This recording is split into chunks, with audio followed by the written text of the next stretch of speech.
speakers today. Today's webinar will run for approximately 60 minutes, and this live demonstration includes a Q&A with our speakers.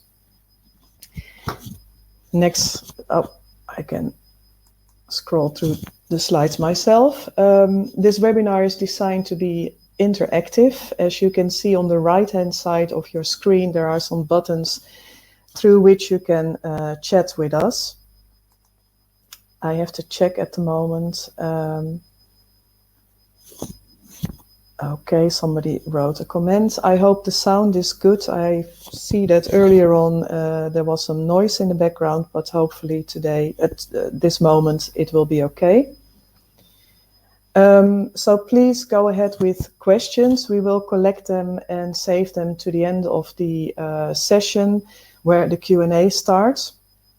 If there's an urgent question or if there's something wrong technically, let us know and we will try to deal with it. At this time, all participants are in listening only mode, but please that this webinar will be recorded. For those who do not know Syntegrity yet, our company was established in 2013, and our background goes to companies like ERT and Bayer. Our former quality data systems development lead and his team co-founded Syntegrity, and Johann Paratha, later on you will hear more about him, the former head of global data management at Bayer, joined at that time as well. We exclusively design and develop RBQM solutions or RBM solutions for the clinical research industry, risk-based monitoring solutions, risk-based quality management solutions. Our headquarters are in Germany, Frankfurt, and we recently opened an office also in the United States. Our first speaker will be Artem Umbreon. Artem is our CEO. He holds a PhD in mathematics and a master's degree in business administration, financial management, and corporate strategy. During his study, Artem successfully fulfilled research projects for GlaxoSmithKline, Johnson & Johnson, and ERT. And as I mentioned, currently Artem is heading our company, Syntegrity, in the role of Chief Executive Officer. The second speaker of today is Dr. Johann Paratha.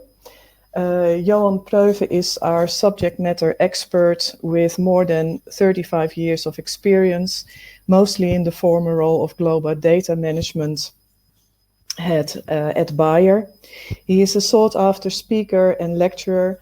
He weekly dedicates one of his days to being a lecturer at the University of Essen-Duisburg.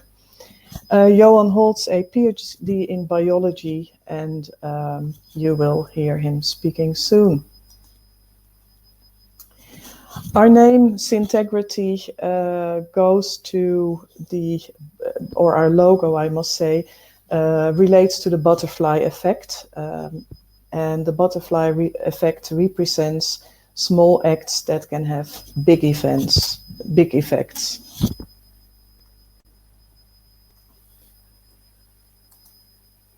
So now I would like to hand over to Artem, who will start the second part of fraud and sloppiness detection in clinical trials.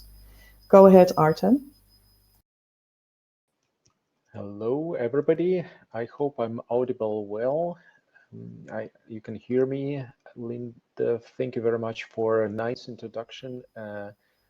I think that Dr. Paratha had some difficulties with the audio, so might be I will be the only one who will be speaking today, but I will refer always to the analysis which we've done together. Again, we will see how it will go. Your voice is okay, Artem, so I'll mute myself now. So as Linda mentioned, please use the chat on the right side and submit your questions on the way, because we want to make this webinar as practical as possible for you. and share our experience, share our understanding of the market, our feedbacks that we continuously receive, working with the bigger pharma companies, continuously reviewing their clinical trials. And again, there will be a lot of exciting stuff today. I hope that we will share something which will increase awareness today about fraud and sloppiness. I hope that we will be able to differentiate what is what, and already set up certain methods and see how they are applied today in the real environment, working with large pharma companies and even mid-sized biotech and pharma companies as well, in order to prevent and protect them actually from fraudulent data. So maybe let's start the presentation today just defining the terms. I think that's important because it's very hard to understand what is what. In fact, if you see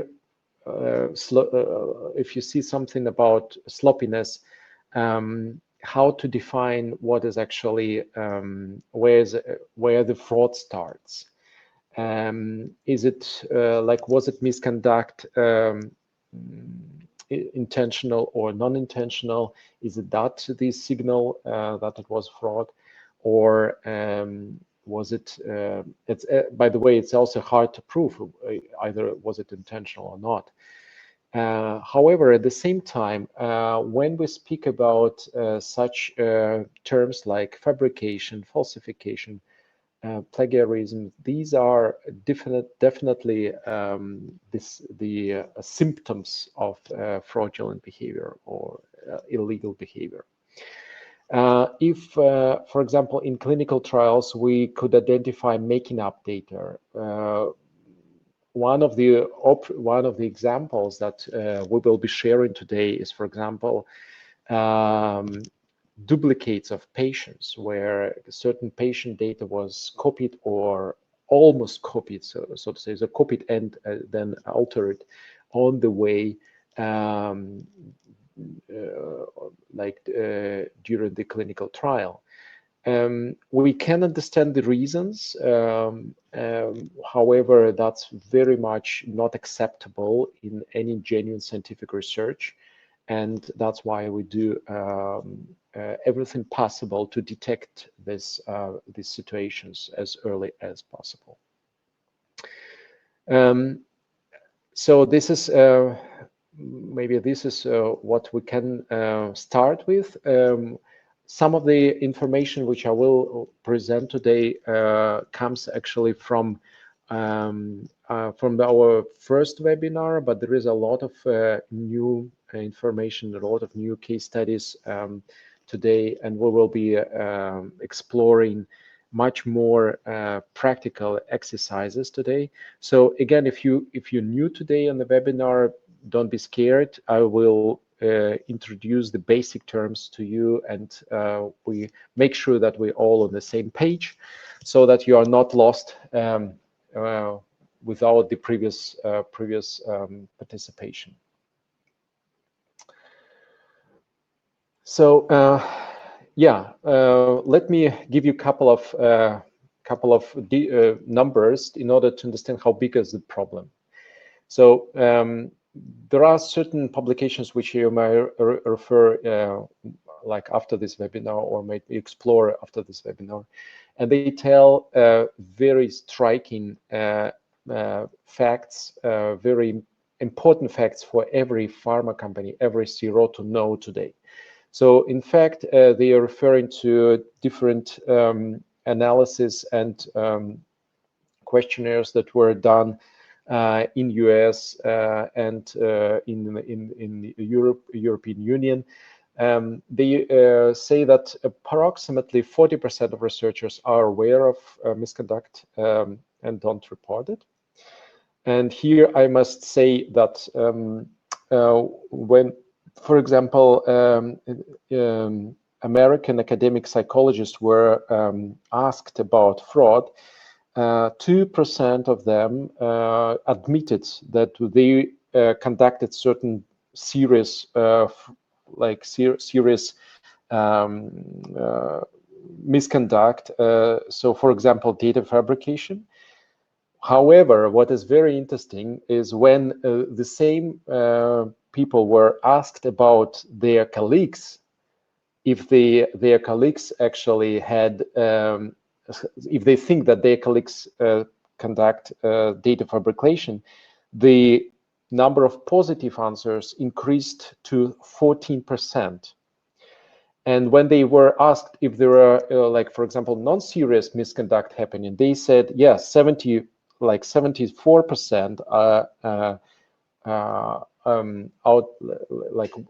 are actually conducting something which is actually could be considered as non-serious misconduct. However, when we speak about non-serious, you need to understand that every mistake in a clinical trial summarizes and sums up. So in fact, we can land up with failure in whole clinical trial just because of the couple of sites who conduct systematically certain so who deliver actually dirty data. So the dirtiness of data results into the wider confident intervals in a clinical trial, and that increases the chance to lose statistical significance. So in one way or another, this might have bigger consequences. And if we see these numbers, so 40% are aware, about 14% of researchers do something like serious misconduct, like data fabrication. And we multiply these percentages by the number of primary investigators. For example, in USA, there's approximately 500,000. We land up with 10 or more thousand of researchers who actually fabricated data in one way or another. So I'm very, very much concerned about this situation, and I think that it's one of the problems that pharma faces today. Another fact which gives me slightly maybe the some positive feeling about the future is that number of retractions, for example, of scientific articles has increased dramatically in the recent years. And I think it's not a bad signal. I think it's more just because of the possibilities and tools that appear on the market. FDA and other regulatory agencies, they're very much concerned about fraud and misconduct, and they have started applying these tools on a regular basis. That's why this increased number of retracted articles, scientific articles in the last year, it might, or in last years, might be the good positive signal. So again, if you have any other opinion on that, please share in the chat, and I will be happy to discuss this with you. So yeah, this is very much actually in one way or another, either intentionally or unintentionally, of course, problems in clinical trials are happening continuously. They are not disappearing. They are not actually solved yet. Just recently, with our discussions with Boehringer Ingelheim on a very top level, we got feedback that Boehringer Ingelheim, for example, considers 10% of data inside of their studies actually as manipulated or in one way or another.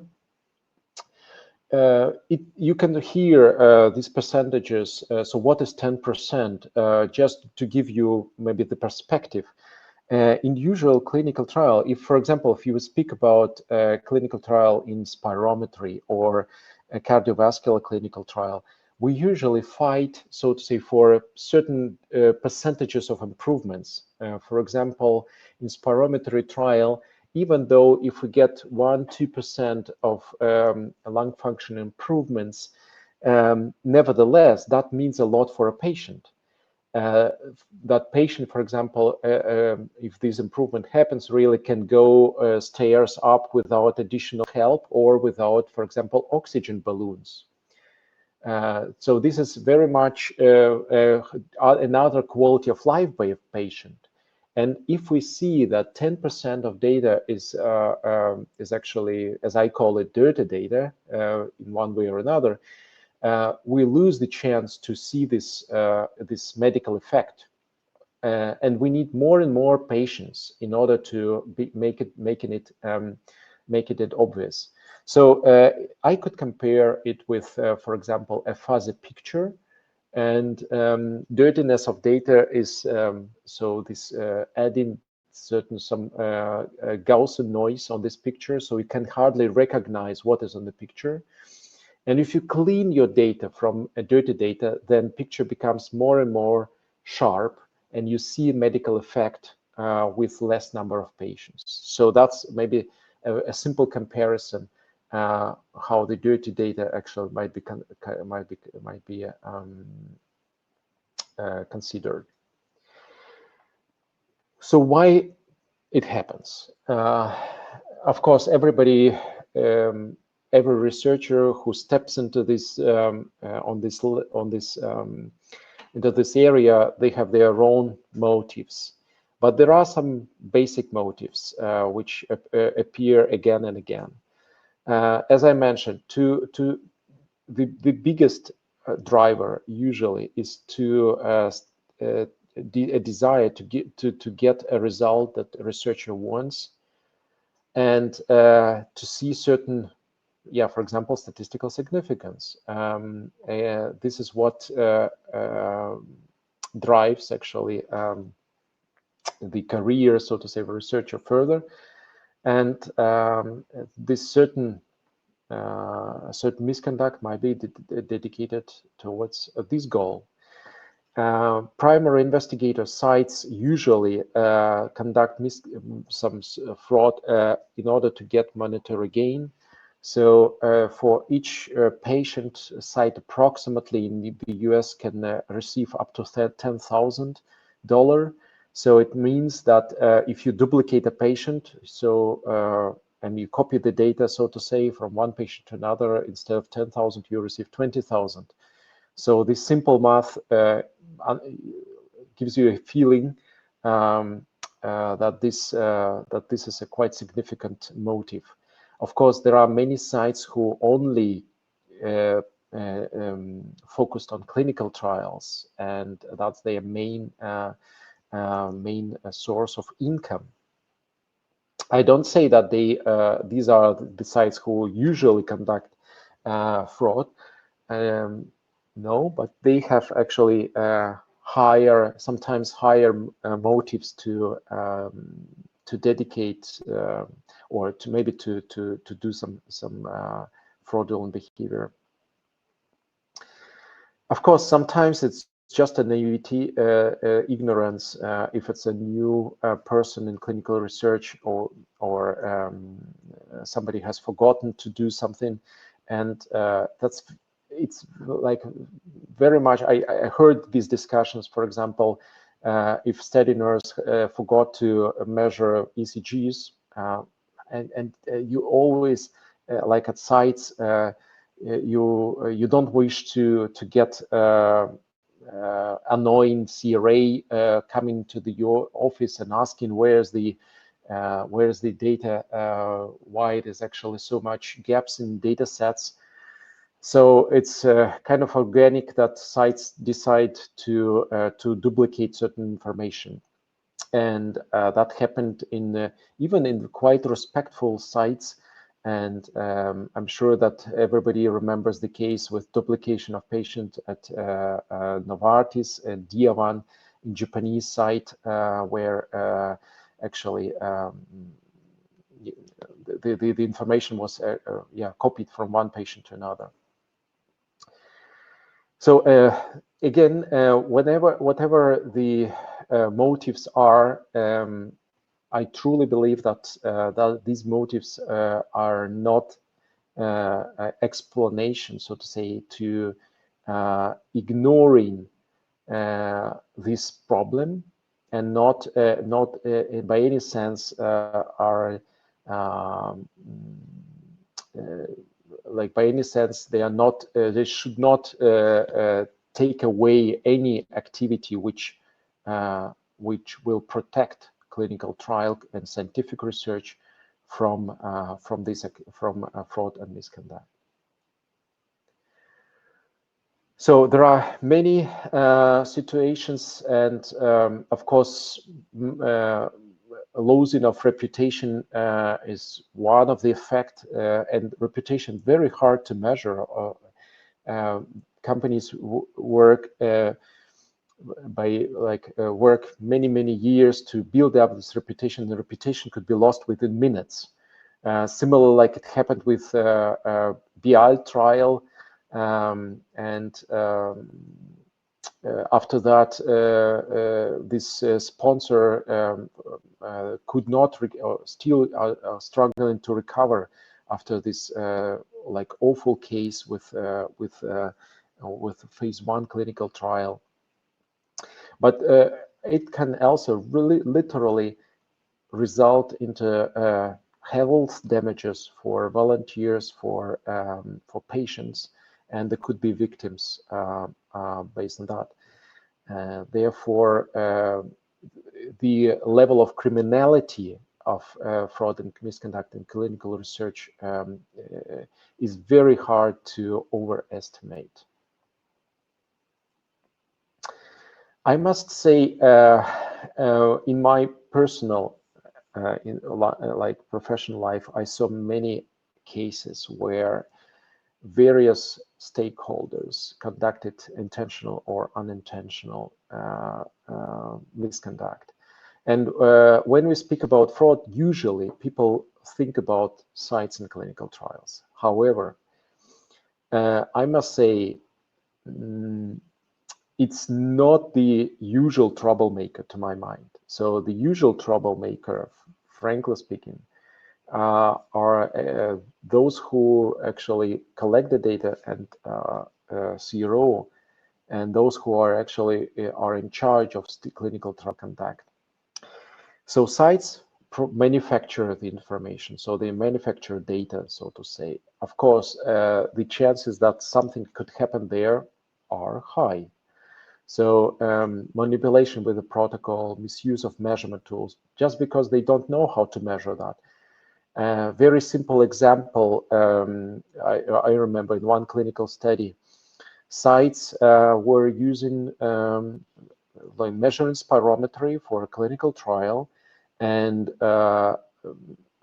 this measurement, so the spirometry tools needed to be calibrated, and they very much depended on the temperature. However, the temperature by certain sites, and this is what you need to be aware of, go dramatically higher during the day. For example, in certain regions where the climate is very warm, so it could be relatively cool in the morning time and relatively hot in the afternoon time. If you calibrate measurement tools just in the morning, they produce wrong measurements like in the second part of the day. And that's what sites need to be aware of, and that's what CROs needs to foresee in their risk analysis. So calibration, everything about, like, for example, cardiovascular studies, spirometer studies, I mentioned them, but even studies which include central lab. So we saw a large number of certain mistakes that are happening due to, for example, wrong assigning of certain results to patients, for example. CROs are considerably so they actually not so they're not so they're considerably high source or very relevant source of actually erroneous information. What I always or very commonly see certain technical defects. That's actually a problem that started to appear maybe in a recent 5 to 10 years. So we more and more rely on technology. However, we forget that technology is very much could be a source of a problem, and technology multiplies the problem very fast. So it's so I remember when just because of the wrong configuration of IVRS, suddenly the whole studies was unblinded just within a couple of hours. I remember problems where EDC solution copied the information to wrong patient just because of certain overload on the server side. And there are these problems are now reality. And usually when we send CRAs to sites, we all forget about technological difficulties, technological defects that happen after that. And when the data is transmitted to our backend, starts to be post-processed. I also see very much difficulty or problems when CROs, for example, do sloppy work in the beginning of study planning, and they, for example, don't configure correctly edit checks, and that results in a large number of manual queries or so manual queries. And why manual queries are so so difficult? Because first of all, for pharma company, every manual query will be charged. So approximately you can count with $100 according to Tufts Institute per manual query. So if you don't configure, for example, edit checks correctly, and it results to a large number of manual queries, like for example 10 or 20 per patient a month. So that comes into the millions of costs for a pharma company, and that's what we see commonly. Let's put this way, and independently how respectful CRO is, we see this sloppy work, and we are able to prove that to pharma companies and to put it on the table so that they can discuss with CRO next time when they, for example, configure next study or when they renegotiate the contract. So again, keep it in mind. And last but not least, of course, data exports are also a source of problems. I remember that certain data exports, for example, were exporting only partly information, and again, even through the validational process, it's all went correctly. However, the information was exported just because of the mistake of the programmer and data export. Only partly, so about 20–30% of the data was not exported. That was noticed later, and that resulted into huge problems by various pharma companies. So again, something very connected to technical difficulties, and data export is very much a technical activity today.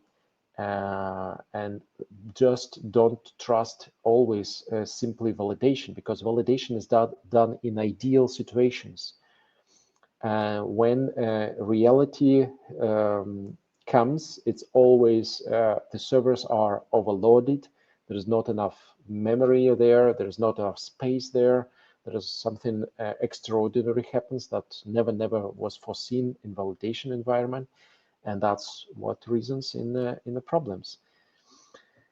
So how to detect all that? And again, if you think that I'm exaggerating the problem, I would say it's very much part of our daily life, analyzing clinical trials, and we do it a lot, and we do it for very respectful pharma companies and CROs. Therefore, although the situation improves, however, we are very much far still from having a clinical trial which is repeatable, which is genuine, and based only on scientific evidences. So what methods exist? Of course, fraud is always deviation from the norm. And you see here two words. One is deviation, so we need to measure that, and another is norm, and we need to understand what is norm. And this is not so trivial by default. So how to measure deviation and how to understand what is norm.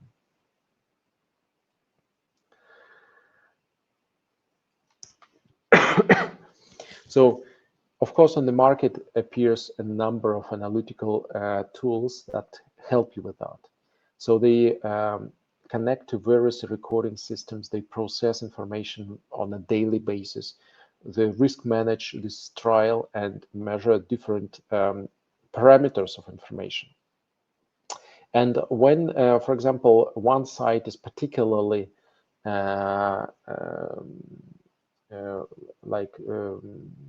flying out of the whole cluster of sites, then for a particular test, then you start digging down, drilling down, and actually find out something incredibly exciting. And this excitement actually at a certain moment comes to a conclusion, and maybe you decide to exclude certain sites. Of course, regulatory compliance is very much important, and as I said, as FDA as well as EMA are now very much using the tools. And for example, just last year we had a lot of discussions with FDA considering applying the methods and tools actually on a regular basis by them. I can give you a couple of examples and just share. So, for example, certain sloppiness problems when ECG is measured very commonly, and in fact, by 10% of cases, lead misplacement happens. So the leads are misplaced arms with legs, left arm and the right arm, for example. There are some empty leads when the contact to the skin is not good enough. So low contact impedance, which results in high level of noise, and for example, the measurement is hardly recognizable. In spirometry, and that's what my previous specialization was, is actually we saw a lot of repeatability problems when sites, for example, switch off a good flow volume curves and leave only bad maneuvers just in order to reach the repeatability criteria. So so what we can do is, of course, adopt zero tolerance to all that, and we used statistical and data mining tools in order to detect misconduct involving all the stakeholders actually who can influence the data pipeline. So this statistical tools are quite universal, and other industries are already using them very like a lot. For example, yeah, so I can give a couple of examples, and I will be speaking later about Benfords Law. It's very much used for in the finance world, and now it's getting adapted to clinical trials as well. Let me start with a case study. Again, there's very much real story, and this is very so this is the story you might refer and remember. So duplicates of patients, and just duplicates of patients could happen because of sites are copying the data from one patient to another, but it could happen also because patient comes several times to a doctor, and doctor doesn't notice that it's the same patient. And this is the story actually described here, where in a large clinical trial with 3,000 patients, over 3,500 patients, there was a study requiring a knee replacement, and the patient came to study, replaced the knee after a certain time. So enrollment took about 18 months. But after a certain time, patient recognized that the second knee actually was a problem, and this patient came back to the same site and was enrolled second time with the second knee. So the thing is that we are not enrolling knees; we are enrolling patients, and that's nobody noticed that until a certain point, and this. That might happen. So it was unintentional. Nevertheless, the same patient was enrolled twice in the same study.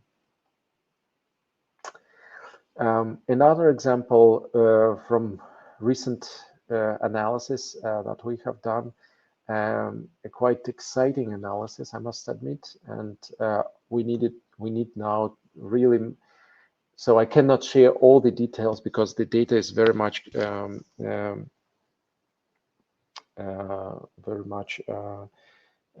actually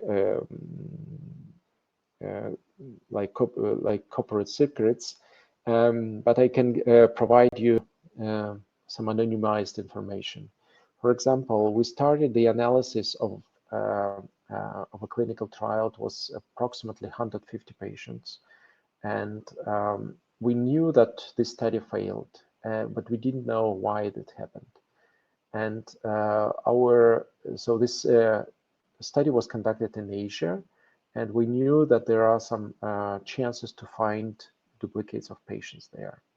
So we started analyzing the similarity of information, whole data sets, how similar they are. So usually, if patients are duplicated, it's not copied one-to-one. So sites who decided to create a duplicate, they usually change the information and make it hard to recognize. However, today with big data analytical tools, it's possible to see the similarity of information. And that's what we recognized. So these are the red dots. We compared everybody with everybody. It took about 8 hours of analysis, so to compare everything. And then we ended up with these similarity dots, which we needed to take a look at. And when we summarized the results, we saw some duplications are within one patient, so subject number is the same, but some similarities. And so here's the example of vital signs. So blood pressure, heart rate, or interval. So this, but then we found out that there are within one site, different patients which have almost the same data, like 99.9% of similarity. And you can see, for example, here, vital signs are almost the same. The weight is a bit different, but that's exactly what is easier to change. And when we drill down inside of the patient data, we could prove that it actually was duplicate. And so at the end, we ended up with 7 proven cases of duplication, and that was particularly in the site which skewed the whole study. So this was the result actually,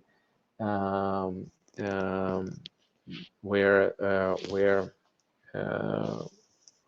sponsor company was very happy to see, because we could identify this, and we integrated this algorithm in the future studies. So although the previous study failed, and actually they didn't know the reason, they just knew that there's something happened, and that was already for approved drugs in other countries. So that surprised a pharma company very much. Nevertheless, we integrated this algorithm in all future studies so that they get protected from that, and that's why it was this positive assessment of this analysis. So very much useful algorithms to measure digit preferences. And we can compare everybody with everybody within a study and see how different are the leading and trailing digits in the clinical trial. And just in order to illustrate that, let me share my screen and provide you some real practical examples how it's happening. I need to be aware about the time, of course. So I hope you can see my screen now. And I'm showing you real data, which I have uploaded yesterday or a couple of days ago. So and this is the data set from the real clinical study. So, and I have analyzed it with various algorithms. And one of them is within like digit preference, or it's a series of algorithms, uniformity check, Benfords Law, and within study comparison. So what these algorithms do, they actually compare how digits are preferred within data set by different sites. So you can see that the label is used here, site number. There's a certain significance layer. And let me show you the results.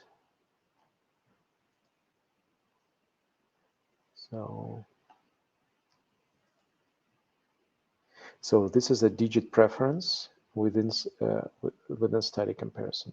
So it analyzes whole your data set. For example, there are simply vital signs here: systolic blood pressure, diastolic blood pressure, pulse rate, body temperature, and infusion rate.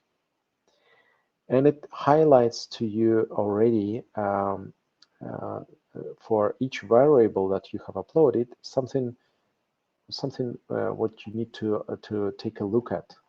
So, and let me show you a couple of examples. So these are systolic blood pressure. So it highlights, for example, for site number 5, that there is certain problems for first digit and last digit, leading and trailing digits. You may take a look at it.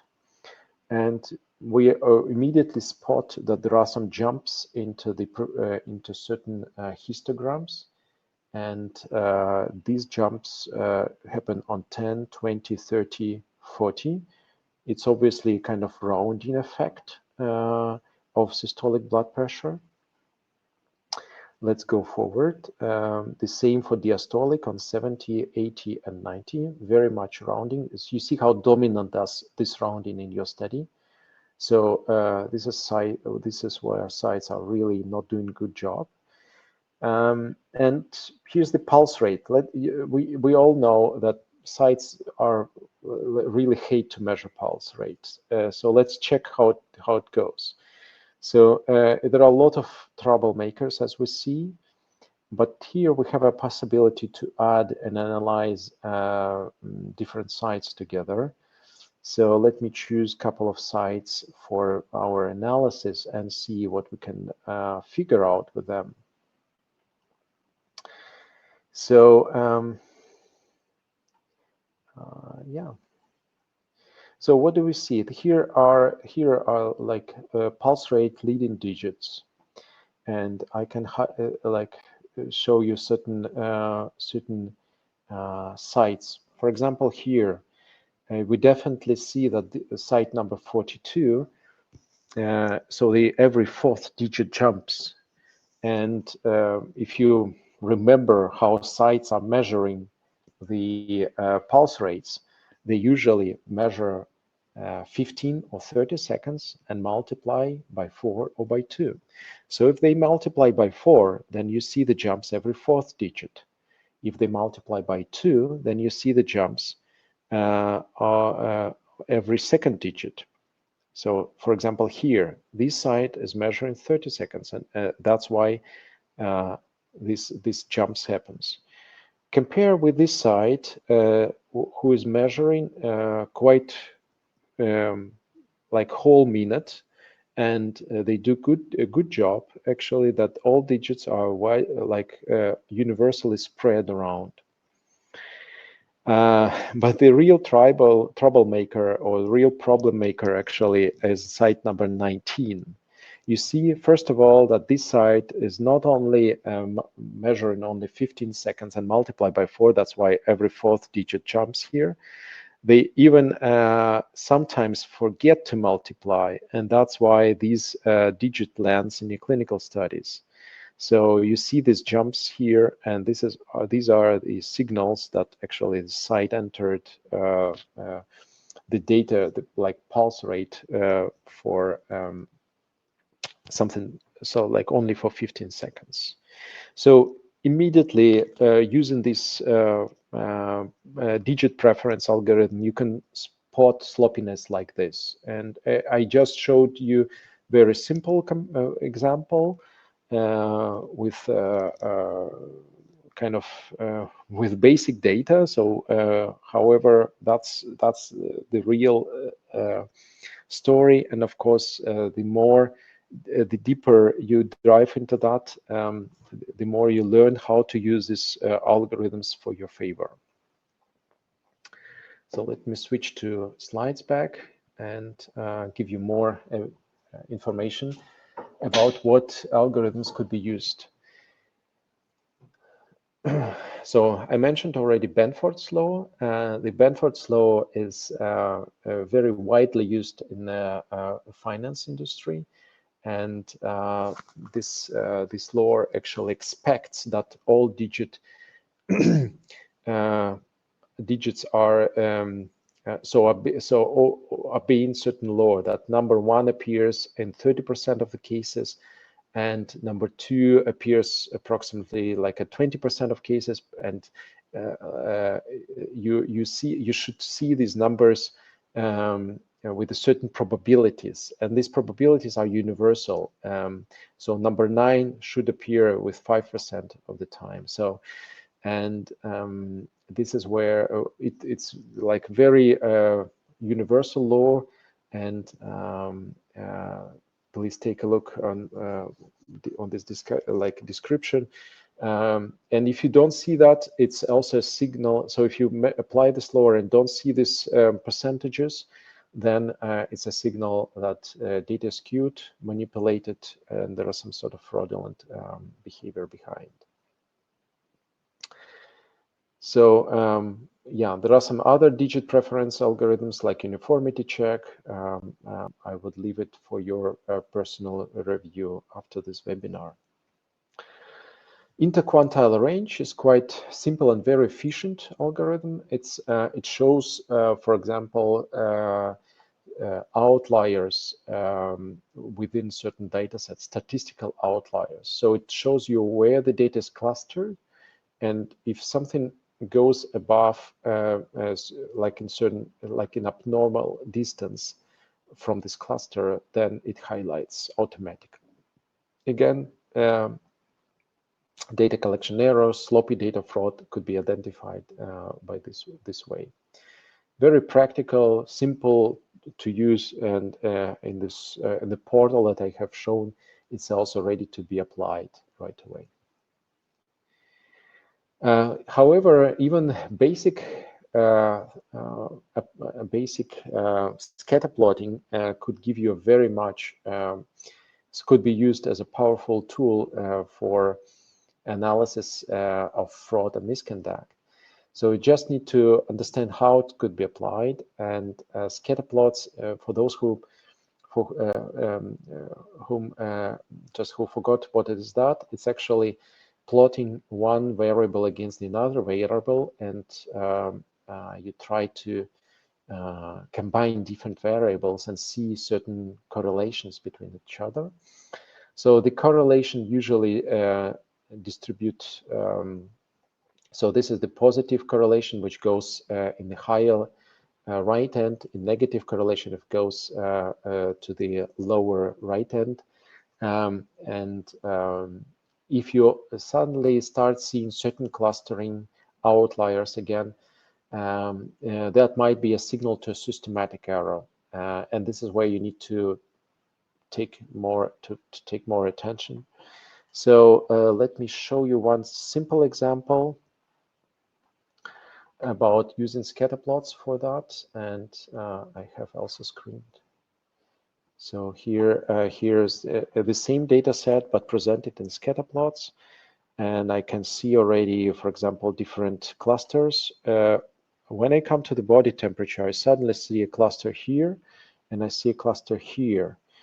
And I immediately spot that, for example, due to technical difficulties, the comma was lost. So 35 degrees centigrade suddenly resulted into the 350. And that's why the second cluster appeared. And these are the real body temperatures that were accumulated. So that's something you could immediately spot. Here, the scatter plot, systolic blood pressure versus diastolic blood pressure, they correlate with each other. Again, it's normal, it's okay, but you may immediately spot an outlier here, and that's what you need to investigate, for example, why this outlier happens. So this is a very useful and very powerful tool. Again, I incentivize use scatter plots. They really give you understanding how the data is distributed. Very powerful tool is correlation metrics. For example, you should expect certain correlations between age and blood pressure. It always correlates. Or certain correlations between, as I mentioned, between systolic and diastolic blood pressure.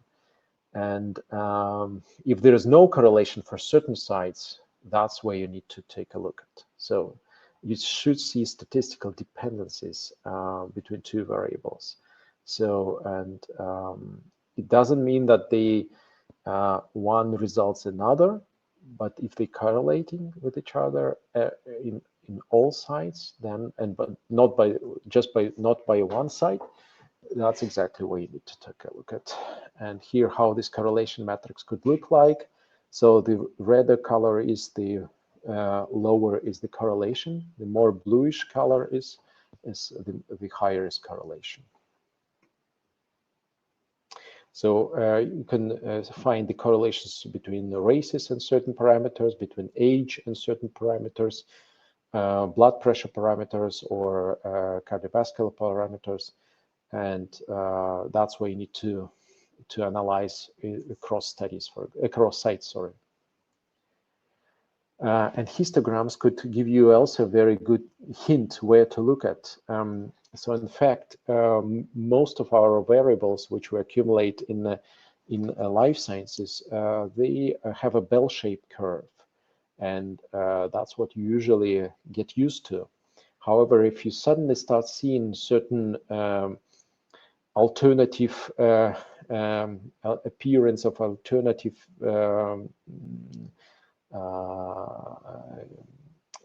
digits, so to say, which form another data sets or another ranges of data, so to say, then histogram might give you there you need to take more look. So this is usually the signals of certain anomalies, of certain sloppiness or problems within data collection, and about most importantly systematic problems. The problems that don't happen one time. For example, this is more distributed noise, but these are more systematic troubles that can really put in danger the whole clinical trial. With these words, I would like to say that I wish everybody to use the power of data analytics and statistics and for your favor. Please adopt zero tolerance to fraud, misconduct, and sloppiness. Please use this in your daily life. Apply it starting from tomorrow. And if you haven't applied it before, and please remember that the risks varies inversely with knowledge. So hopefully we have today de-risked your clinical trial successfully. So with these words, I would like to thank you everybody who was on the webinar today, and I would be happy to answer the questions if there are any. Thank you, Artem, for this very insightful presentation. The first question that we've got is, can you explain what digit preference is? You showed some methods, but you did not explain the phenomena. Yes, I'm sorry for that. I hope that you can infer already from the name. So preference of digits is when certain investigator, site, or study nurse, or whoever makes measurements, they prefer certain digits more than others. And this preference is somehow skewed.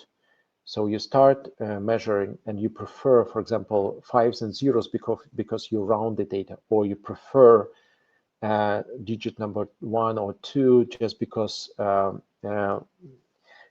you tend to prefer. We all actually have this whenever. So whenever we try to create some information, we are very bad in actually generating random numbers, and that's could be measured, and that could be a signal to identify something more serious. And that's where preference of digits are very, very useful mechanisms to identify such problems. Did I answer your question, Linda? I think so. Yes, thank you. So it's a human phenomena that digit preference describes. Very much human, and very much actually universal. So everybody, if you start write down, make a kind of experiment with your colleagues, ask them to write down 20 random numbers, and then go through algorithm with preference of digits, you immediately spot that these random numbers are very much not random. These numbers, so every person prefers certain digits more than the others, and that's very much signal whenever you need to identify that. Thank you. Somebody else is typing. It could be a personal message to you, Artem, which I cannot see, or it is a very long question. It's hard to say, yeah. Oh, here the question comes in. How do you count the suspicious percentage of repetition between the patients? So how do you count the suspicious percentage of repetition between the patients? I'm trying to see what is behind this question. So usually, so as I mentioned, suspicious is everything which is goes, which deviates from the norm. So you measure every patient with every patient, for example, and you see where, in what data what data has of a different statistical nature. So what data is systematically differs to majority of your patients. And in the case where we found the duplicates of patients, we just compared all data sets, every data point with each other, and we measure the percentage how these data is actually differs from each other. And we saw that for the majority of patients, you get like only 10 or 20% of similarity. But suddenly for 7 patients, or it was a bit more in the beginning, but at the end for 7, we proved that for 7 patients, you see 99.9% of similarity, which is in nature not possible. And that's where you identify these kind of things. So you can identify these duplicates. I don't know, Julia, if I have answered your question. We get 2 more responses. And then, in fact, actually, very simple. Yeah, one more question. How to equate high variable indicators with low, for example, heart rate?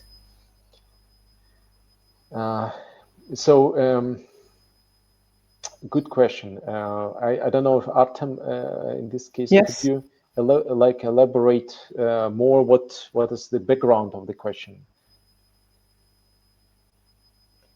Meanwhile, the previous question was answered, I think, satisfactory, because I see a thank you. Mm-hmm. So heart rate is usually it's alone, so to say, is not telling you too much. Like what you always need to look at is a time series from visit to visit. For example, all the heart rates from visit to visit for a certain patients. And they are, of course, they variate. So you measure the variance of this data set, and this is where you could identify if the variance of certain patient, for example, could be significantly different to a variance of other patients. And it's not only about heart rate. Heart rate is like maybe a good example where, because it changes to like every time, and even more suspicious if the heart rate doesn't change, for example, from visit to visit. So that's where what I showed you also on example of duplicates of patients. So I don't know. Yeah, if this answer requires a more deeper discussion, then we will get back to you per email as well. We know who sent this question, so we can get back to you. I thought Julia is writing something more, or are we happy with ending the webinar at this stage? We can continue 1 or 2 more minutes, but people are already leaving. A small hint maybe to Mr. Ismagilov, who asked about heart rate. There is a very good algorithm. It's called Mahalanobis differences, which actually measure the differences of time series.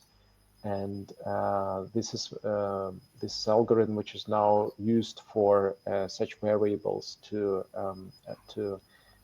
apply, like to measure the variance of certain variables that change through the time. Yeah. Thank you again. I think we have to wrap up right now. Indeed, it is possible to send direct emails to Artem Andrianov or post@syntegrity.com. We also have your email addresses, so that means we will provide you with the slides, and we will also provide you a link to the recording. Thank you so much again for joining us, and keep an eye on the program for further webinars. Next to the webinars, we also offer a course, my RBQM Academy belt courses, which starts with a white belt up to black belt, and with each step in level, you get to the next belt level. So explore that and see, maybe there could be something helpful for you as well. Again, thank you so much and see you next time. Thank you, Artem. Thank you, everybody. Thanks a lot.